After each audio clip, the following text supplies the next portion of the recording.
பல்லடம் அருகே 7 ஆண்டுகளுக்கு பிறகு தேசிய கொடியேற்றி சுதந்திர தின விழாவை கொண்டாடிய அறிவொளி நகர் கிராம மக்கள். திருப்பூர் மாவட்டம் பல்லடம் அருகே ஆறுமுத்தம்பாளையம் ஊராட்சிக்கு உட்பட்ட அறிவொளி நகர் பகுதியில் கடந்த 2014ஆம் ஆண்டு திருப்பூர் மாநகர பகுதியில் இருந்து சுமார் 550 குடும்பங்களுக்கு வீடுகள் வழங்கப்பட்டு குடியமர்த்தப்பட்டனர்.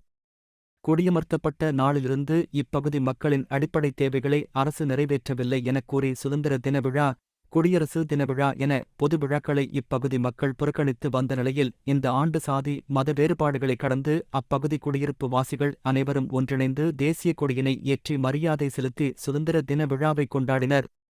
இதுகுறித்து அப்பகுதி மக்களிடம் கேட்டபோது வழிபாடு செய்ய கோவில் கூட இல்லாத நிலை இப்பகுதியில் இருந்ததாகவும், இந்த ஆண்டுதான் முறையாக கோவில் திருவிழாவிற்கு அனுமதி வழங்கப்பட்டு கோலாகலமாக முத்து மாரியம்மன் கோவில் திருவிழா நடைபெற்றதாகவும், அம்மனின் ஆசியோடு 78வது சுதந்திர தின விழாவை நாங்கள் கொண்டாடி உள்ளோம் எனவும், ஜாதி மதம் வேறுபாடுகளை கடந்து நாங்கள் ஒன்றிணைந்தாலும் அரசு எங்களுக்கு தேவையான அடிப்படை வசதிகளை ஏற்படுத்தி தர வேண்டுமென அப்பகுதி மக்கள் கோரிக்கை விடுத்துள்ளனர்.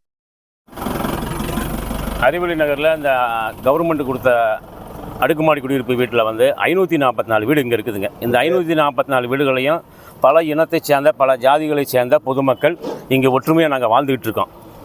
இந்த ஒற்றுமைக்கு அரசு சொன்ன செயல்பாடுகள் எதுவும் செய்யாத காரணத்தினால கடந்த 7 ஆண்டுகளுக்கு நாங்கள் தேசிய கொடியேற்றுறதில்ல, சுதந்திர தினத்தை கொண்டாடுறதில்ல, குடியரசு தினத்தை கொண்டாடுறதில்ல, இப்படியே காலங்கள் கடந்து போச்சு அரசு மேலே இருக்கிற கோபத்தில்.